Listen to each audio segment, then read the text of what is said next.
So very good evening to everyone. आइए भगवान से कुछ प्रश्न किए जाएं जिनके हमें जवाब चाहिए, और मैं चाहता हूं कि हमें उनके जवाब मिलें। सबसे पहला प्रश्न मेरा भगवान से ये है, मैं भगवान से बात करूंगा। ऐसे में आप मानिए कि मैं भगवान से बात कर रहा हूं। तो भगवान ये बताइए, आपकी यूनिवर्स का सेंटर कहाँ पर है? तो भगवान का कोई जवाब नहीं आया तो मैं क्या कर सकता हूँ। तो मैं दूसरा सवाल पूछता हूँ। चूंकि भगवान तुम्हें सच्चिदानंद कहा जाता है और आपको सच्चिदानंद कहा जाता है, आप सच्चित और आनंद हैं, लेकिन वो आनंद यहाँ कहीं बाहर बाहर दिखाई नहीं दे रहा है। तो आप कहेंगे कि आप अंदर जाओ, अंदर जाके आपको आनंद दिखाई देगा, लेकिन ऐसा मुझे कुछ आनंद दिखाई नहीं दे रहा है। मेरे थोड़ा कुछ कम समझ में आ रहा है, मेरी बुद्धि थोड़ी कम है। ऐसा माना जाए कि मैं एक कम बुद्धि का इंसान हूँ और मुझे आपकी चीज़ें समझ में नहीं आ रही। तो मुझे ज़रा आप ये समझाने का कष्ट करिए कि ये कैसे होता है। मान लीजिए आपने एक पृथ्वी बनाई, या आपका एक घर है, ये संसार आप ही ने बनाया है परमेश्वर। हाँ, ये मैं नहीं बनाया। मान लीजिए परमेश्वर ऐसे ही जवाब दे रहे होंगे, मैं नहीं बनाया है। ऐसा कहा जाता है कि भगवान ने संसार बनाया है, तो भगवान से पूछा जाएगा तो भगवान ने कहा हाँ मैंने बनाया है। ठीक है। अगर मान लीजिए कोई आदमी कोई चीज़ बनाता है, तो क्या वो उसको बिल्कुल बेकार बनाता है? हम लोगों को तो ये बिल्कुल बेकार ही दिखती है। जब भी हम देखते हैं इसमें कुछ ना कुछ कमी है। हर समय यहाँ पे आजकल एक वायरस ने तहलका मचा रखा है। कभी ये टिड्डी फैल गई हैं, कभी कुछ हो रहा है, कभी भूकंप आ रहा है, कभी बिजली कड़क रही है। आखिर भगवान तुम दिखाना क्या चाहते हो, मैं जानना चाहता हूँ। क्या तुम ये दिखाना चाहते हो कि तुम सबसे अधिक शक्तिशाली हो, या हम ये बिल्कुल ही मूर्ख हैं?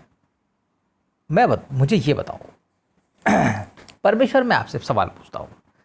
जैसे मान लीजिए एक आदमी बहुत तगड़ा है, ठीक है, और एक आदमी बहुत छोटा सा है। एक चींटी है और मैं इंसान हूँ, ऐसे इसको ऐसे ले लें, ठीक है।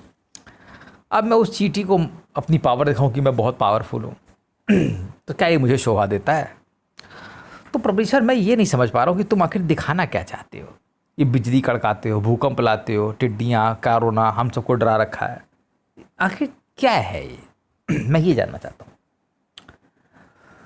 इसके बाद फिर मेरा अगला सवाल ये है कि मैं ये जानना चाहता हूँ कि आखिर जैसे मान लो एक टाइटैनिक जहाज़ था, उसमें सब लोग डूब के मर गए, तो सब लोगों की मौत एक साथ कैसे डिसाइड होती है कि ये सब मर जाएंगे?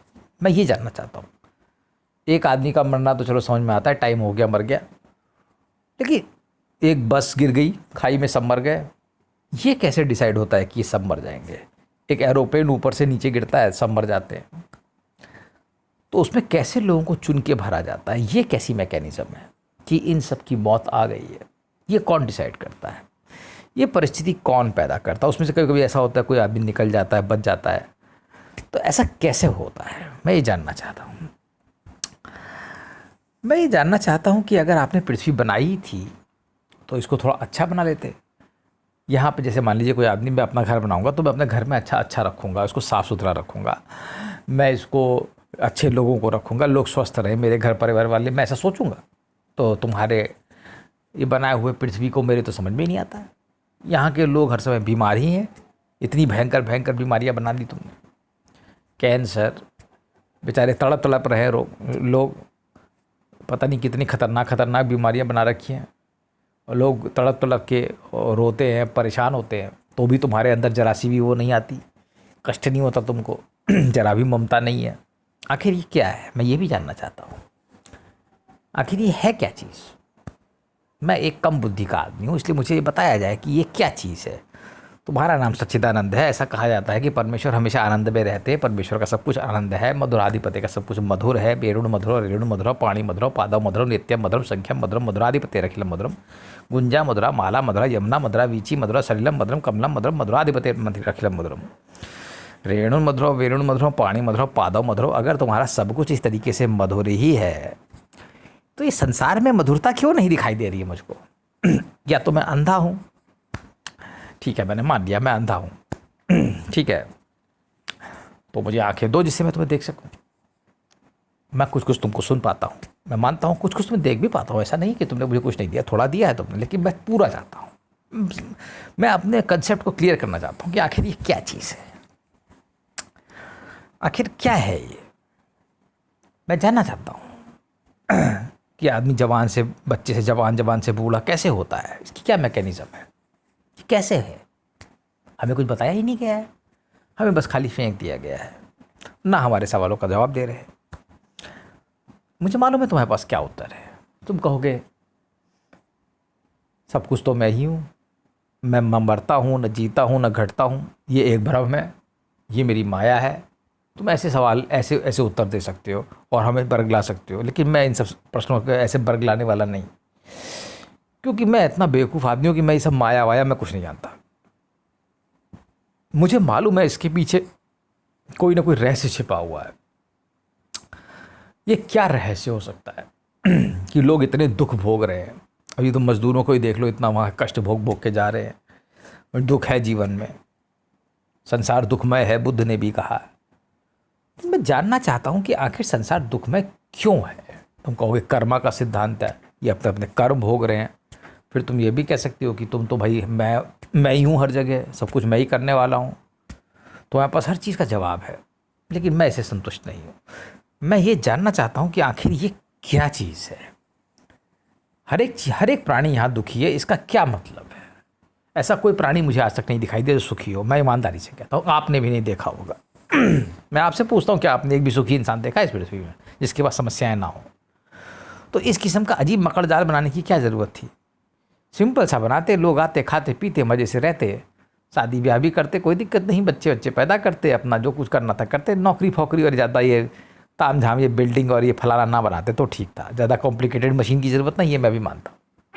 जीवन सरल होना चाहिए, समय होना चाहिए। पता नहीं तुमने इतना ज़्यादा कॉम्प्लिकेटेड संसार बना दिया और दिनों दिन वो और कॉम्प्लिकेटेड होता जा रहा है। पता नहीं क्या क्या नई नई चीज़ें आती जा रही हैं, ढेर सारा पोल्यूशन। अब तुमने मनुष्य जाति को ऐसी बुद्धि क्यों दे रखी है कि वो प्रदूषण कर रहा है? मेरी समझ में नहीं आ रहा। अगर बुद्धि भगवान स्वयं है, वो बुद्धि के देवता भी गणेश जी हैं, यह देवी बुद्धि का रूप है, तो देवी प्राणियों को अच्छी बुद्धि नहीं दे सकती कि संसार को अच्छा करे? मैं जवाब चाहता हूँ, मुझे जवाब चाहिए। बात खत्म हो गई। ये सीधी सी बात है। अगर तुम प्राणियों को अच्छी बुद्धि दोगे तो वो खुद ही सब कुछ अच्छा करेंगे, तो अच्छे कर्म करेंगे। पहले तुम उन्हें उल्टी बुद्धि दोगे, वो उल्टा काम करेंगे, फिर उनको उसकी सजा दोगे, तो ज़िंदगी भर कभी बेचारे ऐसे ही घूमते रहेंगे। ये क्या मतलब है? इसका क्या मतलब? ये सब प्रश्नों के मुझे जवाब चाहिए कि ये क्या चीज़ है। मैं पहले भी आपसे एक बार प्रश्न कर चुका हूँ कि मैं कहाँ से आया, मैं यहाँ क्यों पैदा हो गया, यहाँ क्यों हुआ, मेरा रिलीजन ये क्यों है, मैं ये क्यों हूँ, मैं मेरे माता पिता ये क्यों है, ये फलाना ढमाका। अब मैं इसको रिपीट नहीं कर रहा। तो मैं ये सब पूछना चाहता हूँ। मैंने तो प्रश्नों की लिस्ट भी बना रखी है कि क्या क्या पूछना है, कहीं कोई छूट ना जाए। हाँ, जैसे तुमने एक अलग अलग एज बनाई, अब टीन एज में तुम कैसे हार्मोनल चेंज करते हो, कौन सा सिस्टम है जो चालू होता है बॉडी के अंदर जिससे चेंजेस आते हैं, कैसे ऐसे ऐसे ऐसे तुमने कैसे सिस्टम बना दिया, कैसे तुमने डिसाइड किया कोई चीज़, कैसे तुमने प्रेगनेंसी 9 महीने की रखी, क्या सोच के रखा गया, क्या क्या तुमने ये सब कैसे किया गया, क्या ह्यूमन की लाइफ 100 साल की रखी, ये कैसे डिसाइड किया है, किसने डिसाइड किया ये? आखिर ये कौन सा विभाग है जो डिसाइड करता है कौन कितने साल जिएगा? मच्छर 4 दिन जिएगा या 5 दिन जिएगा और मनुष्य 100 साल जिएगा? ये कौन डिसाइड करता है?